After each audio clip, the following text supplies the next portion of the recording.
Om Swastiastu. Selamat sore, terima kasih atas waktunya. Di sini saya perwakilan dari kelompok 3 akan menjawab pertanyaan mengenai lingkungan budaya dan perilaku konsumen dalam pemasaran global dan bisnis internasional. Adapun pertanyaan pertama, yakni bagaimana perbedaan budaya mempengaruhi kebijakan produk. Sertakan contoh. Dari sumber yang saya baca, menurut Kateora et al. Pada tahun 2011, menyatakan terdapat 10 poin dalam budaya mempengaruhi kebijakan produk dalam bisnis internasional, yaitu bahasa, tulisan, agama, nilai, cara dan adat, elemen material, estetika, pendidikan, institusi sosial, dan sumber pengetahuan kultural. Nah, poin pertama adalah bahasa. Bahasa yang menjadi poin utama dalam komunikasi untuk melakukan pemasaran bisnis seperti language age, language profiles, language capability. Selanjutnya, tulisan atau bahasa nonverbal yang fokus terhadap waktu ruang, harta benda, pola pertemanan, dan perjanjian bisnis. Dan yang ketiga, agama sebagai pedoman tata cara manusia dalam kehidupan sehari-hari. Yang keempat, nilai selaku kepercayaan masing-masing individu yang kemudian diterapkan ke perilaku. Kelima, cara dan adat masing-masing negara berbeda sehingga harus dapat menyesuaikan pemasaran dengan strategi cultural convergence.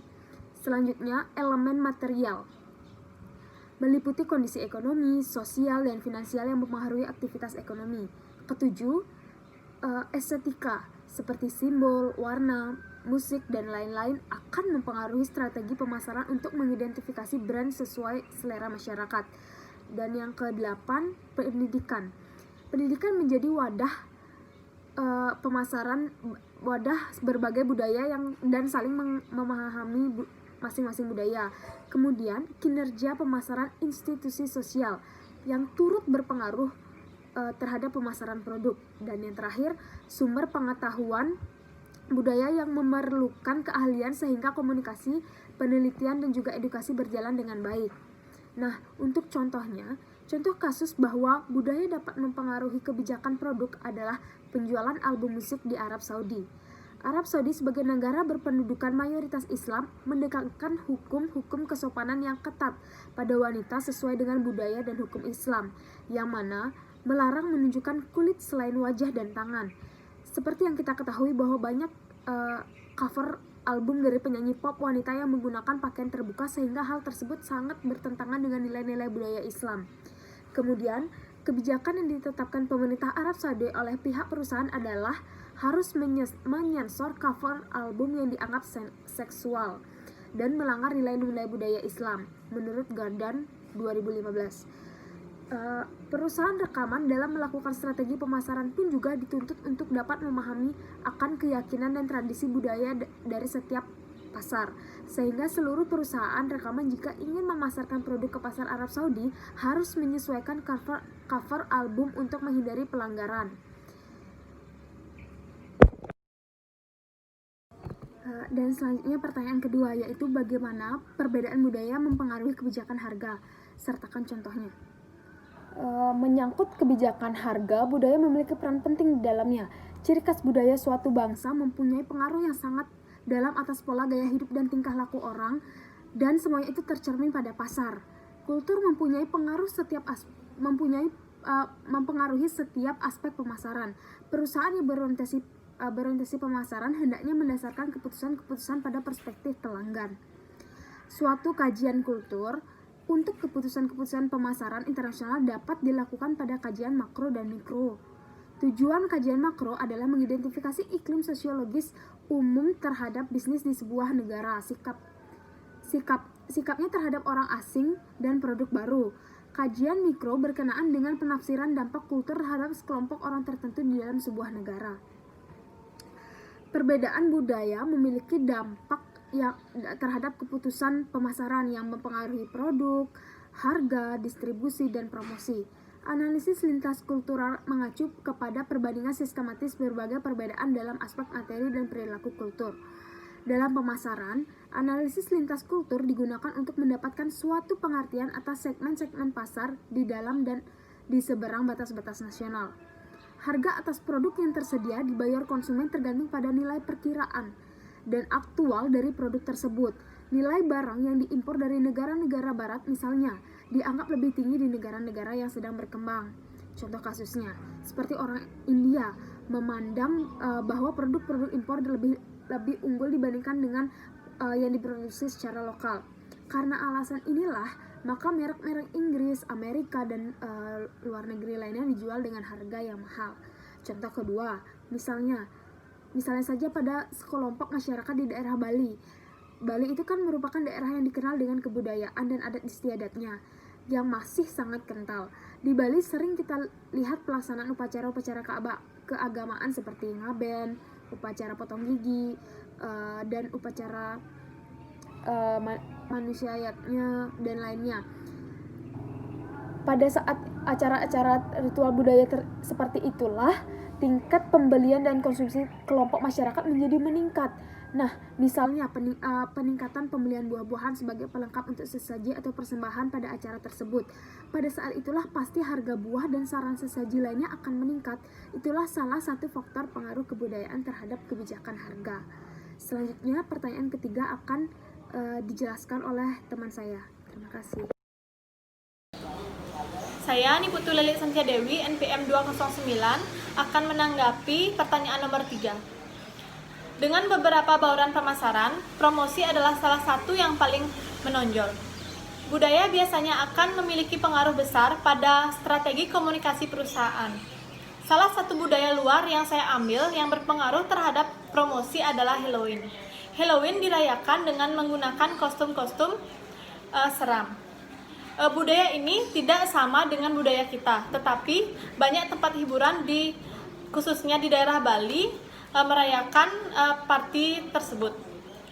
Itu merupakan salah satu cara mempromosikan tempat tersebut terhadap wisatawan luar dengan ikut merayakan budaya mereka dengan membuat party ala Halloween.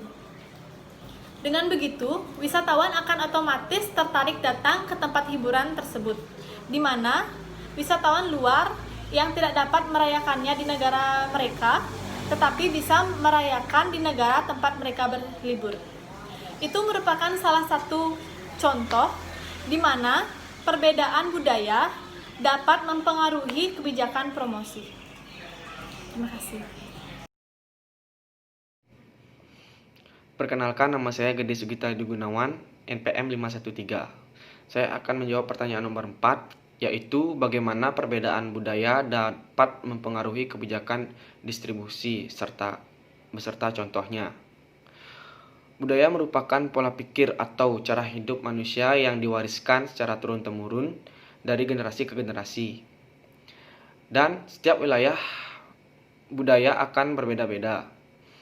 Dalam perbedaan budaya tersebut, seringkali budaya menjadi hambatan terhadap jalannya distribusi karena budaya di berbagai daerah memiliki karakter yang berbeda, sehingga saat menjalankan distribusi banyak hambatan yang terjadi seperti kesulitan dalam mengontrol operasional in-out barang atau produk di tengah-tengah transaksi yang bersifatnya besar dan cepat, kesulitan menentukan efisiensi transportasi yang nantinya digunakan untuk pengiriman barang.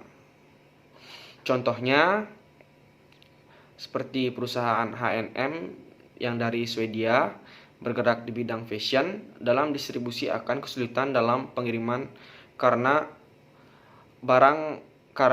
fashion di setiap negara berbeda-beda. Jadi pengiriman barang tersebut harus berdasarkan budaya dari setiap negara tersebut.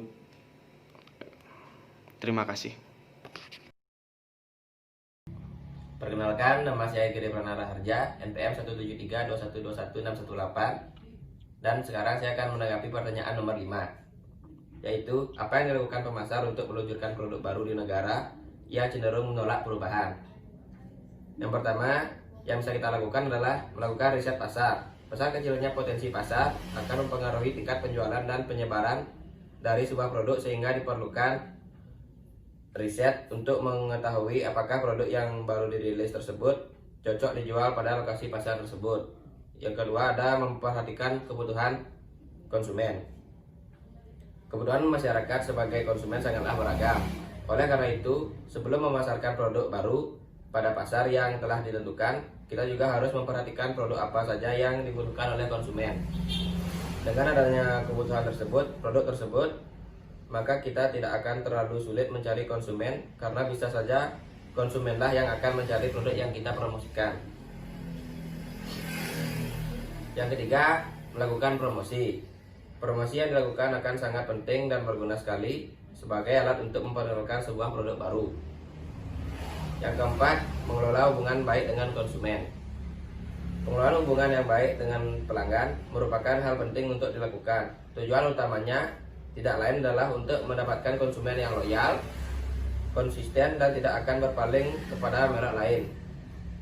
Hubungan dengan konsumen ini dapat dijaga dengan cara membuatkan kartu member,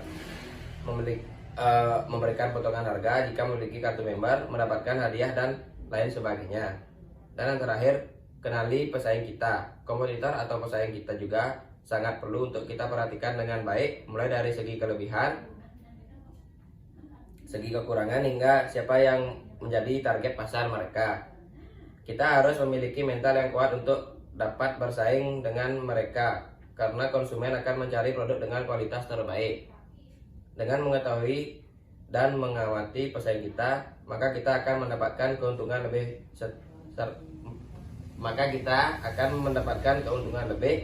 serta peluang kita untuk memperbaiki produk kita juga semakin besar. Sekian dari saya, terima kasih. Perkenalkan, nama saya Iputu Rusmana Dewianggi, NPM 17321215535. Di sini saya akan menanggapi pertanyaan nomor 6, yang dimana pertanyaan itu, bagaimana budaya konteks tinggi berbeda dengan budaya konteks rendah, dan bagaimana implikasi terhadap kegiatan pemasaran. Menurut saya, dalam budaya konteks tinggi, interpretasi pesan sangat bergantung pada isyarat-isyarat yang bersifat kontekstual. Pesan yang dibuat sangat jarang bersifat eksplisit dan lebih banyak bersifat implisit. Sedangkan dalam budaya konteks rendah tidak terdapat isyarat-isyarat kontekstual dalam komunikasi. Pesan yang disampaikan cenderung bersifat sangat eksplisit. Dalam area pemasaran internasional, perbedaan budaya konteks tinggi dengan budaya konteks rendah terlihat dalam aspek personal selling. Perusahaan-perusahaan di Amerika umumnya merotasi tenaga penjualannya antar teritori. Namun di negara-negara dengan konteks tinggi, di mana kepercayaan dan kedekatan dengan klien dengan tenaga penjualnya memainkan peran yang penting. Perusahaan-perusahaan di negara konteks tinggi sangat jarang merotasi tenaga penjualannya. Untuk proses periklanan, promosi pemasaran yang dikembangkan di negara konteks tinggi cenderung menjadi tidak efektif saat digunakan atau ditayangkan di negara konteks rendah. Iklan-iklan di negara konteks rendah umumnya bersifat eksplisit